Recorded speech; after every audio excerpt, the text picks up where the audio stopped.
રામ છે, સલાહકાર માતા છું, સલાહ આલું છું,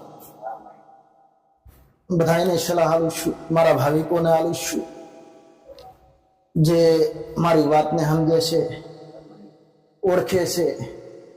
દેવી શક્તિનું જ્ઞાન એટલે શું કહેવાય? દેવી શક્તિનું જ્ઞાન અને દેવી શક્તિને પામવી, દેવી શક્તિને કેવી રીતના પ્રશ્ન કરવા, દેવી શક્તિને કેવી રીતનું પૂછવું, દેવી શક્તિ જોડે વાત કરવી, બધી સમજ આલું છું.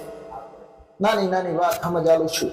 તમારા કુળના દીવા કને મારા મેળીના રામ, એટલે તમારો કુળનો દીવો હોય ને દીકરા, મારા ભાવિકોને જ કહું છું કે એનું કંઈક કરશો ને તમે એનું સમાધાન કરશો ને તો તમને જે નડવા વાળું છે ને એનો રસ્તો કુળનો દીવો રાજી થશે ને એટલે એ પણ ઉભું રહેશે ને એનું પણ સોલ્યુશન થશે. બધું એ પણ મોટિંગ મટી જાય, તમને ખબર ના પડે. તમારો કુળનો દીવો રસ્તો બતાવે. તમારો કુળનો દીવો રાજી થઈ જાય ને એટલે તમને મોટિંગ સારું થવા લાગે. અને જે તમારે વાત છે ને ઓલી ફલાણી માતા નડે છે ને ઓલી માતા નડે છે એ પણ સારું થઈ જાય.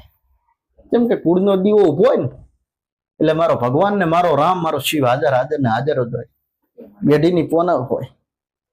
એટલે ક્યારેય કુળના દીવા સિવાય પૂછ્યા વગર ગમે એવી માતા હશે, ગમે તેવી તમને દેવ નડતી હશે ને મારા મેળડીના રામ, કુળનો દીવો બરાબર નહીં હોય તો તમારું ગમે એ ફરેલું બધું બેકાર જ છે. જાહેર કહું છું કે બેકાર ને બેકાર. જેમ કે તમને કોઈ જગ્યાએ કોઈ શીખાલી હોય કે ના આલી મારા મેલડીના રામ, પણ હું એવી શીખાલું છું, એવી સમજ આલું છું. મારો ભગવાન મારી ભેગો છે, મારો રામ કે છે કે કુળના દીવાન પેલા હળવો કરાય ને કુળના દીવાન પેલો રાજી કરાય.